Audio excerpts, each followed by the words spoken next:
വിശുദ്ധ ലൂക്ക എഴുതിയ സുവിശേഷം അധ്യായം 24 വാക്യങ്ങൾ 36 മുതൽ 43 വരെ. യേശു ശിഷ്യഗണത്തിന് പ്രത്യക്ഷനാകുന്നു. അവർ ഇത് പറഞ്ഞുകൊണ്ടിരിക്കുമ്പോൾ യേശു അവരുടെ മധ്യ പ്രത്യക്ഷനായി അവരോട് അരുൾ ചെയ്തു, നിങ്ങൾക്ക് സമാധാനം. അവർ ഭയന്ന് വിറച്ചു.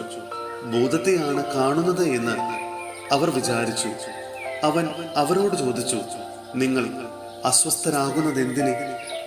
നിങ്ങളുടെ മനസ്സിൽ ചോദ്യങ്ങൾ ഉയരുന്നതും എന്തിന്?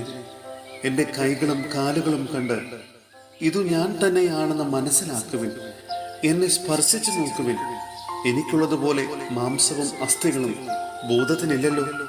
എന്നിട്ടും അവർ സന്തോഷാധിക്യത്താൽ അവിശ്വസിക്കുകയും അത്ഭുതപ്പെടുകയും ചെയ്തപ്പോൾ അവൻ അവരോട് ചോദിച്ചു, ഇവിടെ ഭക്ഷിക്കാൻ എന്തെങ്കിലും ഉണ്ടോ? ഒരു കഷണം വറുത്ത മീൻ അവർ അവന് കൊടുത്തു. അവൻ അതെടുത്ത് അവരുടെ മുമ്പിൽ വെച്ച് ഭക്ഷിച്ചു. സഹോദരരെ, വിശുദ്ധ പൗലോസ്ലീഹ കൊളോസ്സോസിലെ സഭയ്ക്ക് എഴുതിയ ലേഖനം അധ്യായം 3 വാക്യങ്ങൾ 14 മുതൽ 17 വരെ.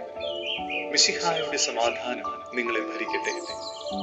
സർവോപരി സർവവും സമ്പൂർണതയിൽ ബന്ധിക്കുന്ന സ്നേഹം ധരിക്കുവിൻ. മിശിഹായുടെ സമാധാനം നിങ്ങളുടെ ഹൃദയങ്ങളെ ഭരിക്കട്ടെ. ഈ സമാധാനത്തിലേക്കാണ് നിങ്ങൾ ഏകശരീരമായി വിളിക്കപ്പെട്ടത്. അതിനാൽ നിങ്ങൾ നന്ദിയുള്ളവരായിരിക്കുവിൻ.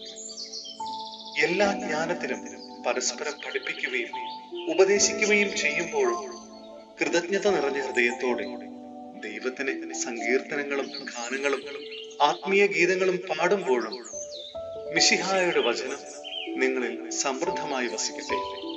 നിങ്ങൾ വാക്കാലോ പ്രവൃത്തിയാലോ എന്തു ചെയ്താലും അതെല്ലാം കർത്താവായ ഈശോയുടെ നാമത്തിൽ പിതാവായ ദൈവത്തിന് കൃതജ്ഞത അർപ്പിച്ചുകൊണ്ട് ചെയ്യുവിൻ.